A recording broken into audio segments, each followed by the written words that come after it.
안녕하세요. 대기업의 한중입니다. 오늘 A4로 좀 함께 보도록 하겠습니다. 전반적으로 오늘 제가 2차전지 장비주들을 좀 함께 보고 있는데 A4 같은 경우는 2차전지 활성화 공정에서 이제 장비를 납품을 하게 됩니다. 충방전 관련된 장비를 납품을 하게 되는데 최근까지 2차전지의 장비 기업들이 굉장히 큰 폭으로 하락을 하고 있는 상황이죠. 그래서 언제 다시 반등이 나올지 그런 부분들을 좀 우리가 고민을 해봐야 하는데 아직까지 자리를 지금 만들어주는 모습을 보여주지도 않고 있습니다. 바닥을 형성하는 모습이 나오지 않고 있기 때문에 이 테마 조정이 계속돼서 된다고 한다면은 추가적인 조정이 나올 수도 있는 상황이긴 합니다. 그래서 일단 반등이 나오기 위해서는 전방 산업이 중요하다라고 제가 이렇게 좀 적어놨는데 어떤 부분이 이제 중요한지에 대해서는 제가 잠시 뒤에 말씀을 드리도록 하겠고요. 조정 구간에서 기관의 매수세가 유입이 됐다라고 이제 적어놨는데 이것도 제가 차트 보면서 함께 좀 말씀을 드리도록 하겠습니다. 자, 일단 먼저 이 테마 조정이 이루어지는 원인을 우리가 좀 알고 있어야겠죠. 아마 대부분 다들 알고 계실 거라고 생각은 하는데 최근 들어서 기사들이 좀 많이 나오고 있습니다. 어떤 기사냐면은 뭔가 이 공장 지연 그리고 뭐 내연기관차에 다시 투자 뭐 이러한 이야기들이 좀 많이 나오고 있거든요. 그래서 지금 보시면은 전기차 캐즘의 LG 에너지솔루션과 이 GM 합작법인인 이 얼티엄셀즈 3공장의 건설이 스톱됐다. 가동 이 건설을 중단한다라는 기사가 나오고 그 다음에 전기차 판매 둔화에 따라서 포드나 GM 등이 다시 내연기관차에 대한 투자를 늘려가고 있다.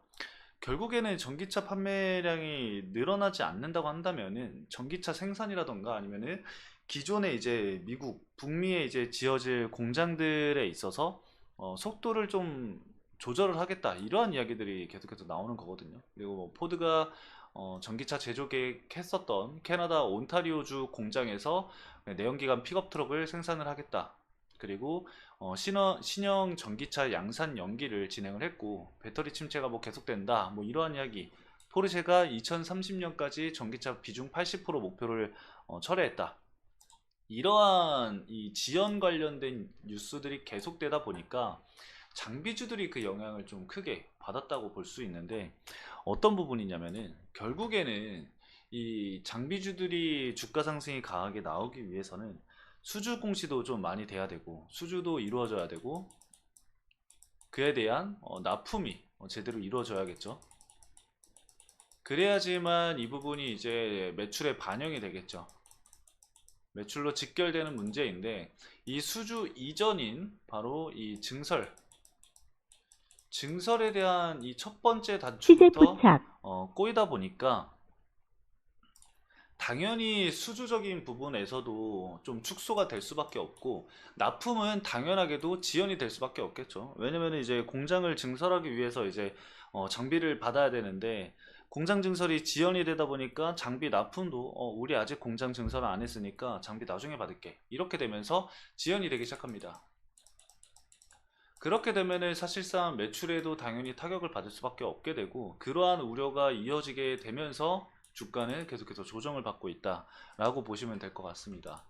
현재 차트를 보시면 아시겠지만 뭐 딱히 말씀드릴 수 있는 기술적 부분이 없어요. 왜냐면은 계속해서 저점을 깨고 이탈을 하고 있는 상황이기 때문에 여기서 추가적으로 지금 열려있는 부분이 이제 엔벨로프 하단선까지 열려있다고 볼 수가 있겠죠. 이미 지지 구간을 이탈을 했기 때문에 기술적 반등이 나올 수 있는 부분은 뭐 엔벨로프 선을 터치를 하고 기술적 반등이 나온다라던가 아니면은 현재 지금 과매도 구간에 좀 진입을 한 상황이니까 이 구간에서 기술적 반등이 나온다라던가 이런 부분들을 우리가 좀 생각을 해볼 수가 있겠는데 기술적 반등이 나오는 것도 물론 뭐 중요하지만 지금 가장 중요한 거는 이 하락을 멈추고 기간 조정에 들어서는 것이 가장 좀 중요하지 않을까 생각이 듭니다.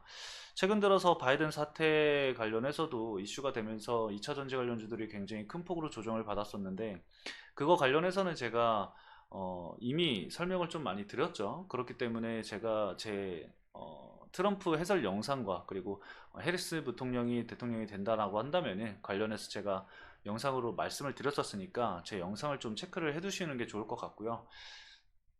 추후에 이런 주가 상승이 강하게 나오는 부분들을 우리가 보기 위해서는 어떤 기업들이 좀 강하게 반등이 나오냐면은 수주잔고가 많은 기업들이겠죠.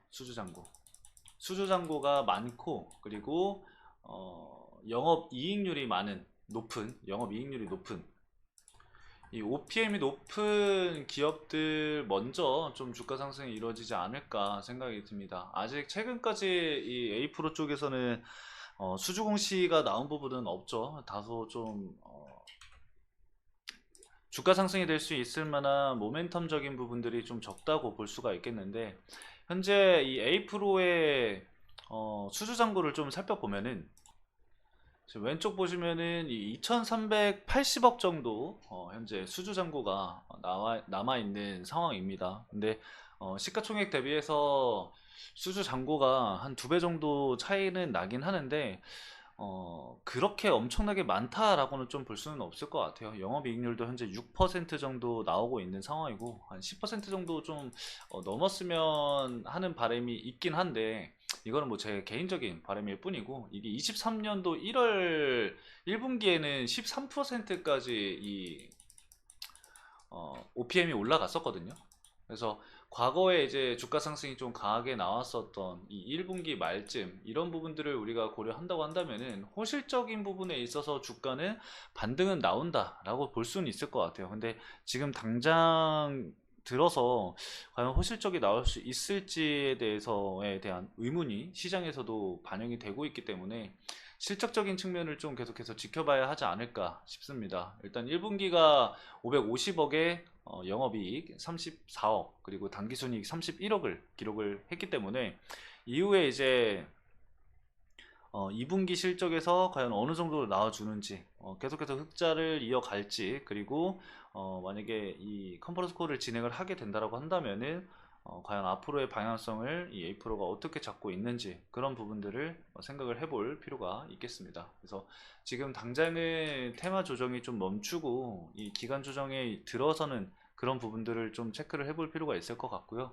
최근 주가 조정이 좀 강하게 과대낙폭이 이어지게 되면서 기관 쪽에서 좀 매수세가 유입이 됐습니다. 기타 법인 쪽에서도 그렇고 이 매수세가 좀 유입이 됐기 때문에 조만간 기술적 반등이 좀 나올 수 있지 않을까 생각이 들어요. 뭐 7월 24일 날 기술적 반등이 한번 나오긴 했는데, 그래도 윗꼬리가 달려서 내려오는 게 아닌 기술적 반등을 통해서 기간 조정에 들어서는 그런 자리가 나오는지를 봐야 합니다, 여러분들. 그래서 해당 내용 체크를 좀 해주시면 될 것 같고요. 오늘 간단하게 여기까지 좀 말씀을 드리면서 마치도록 하겠습니다. 해당 영상도 시청해주신 여러분들 감사합니다.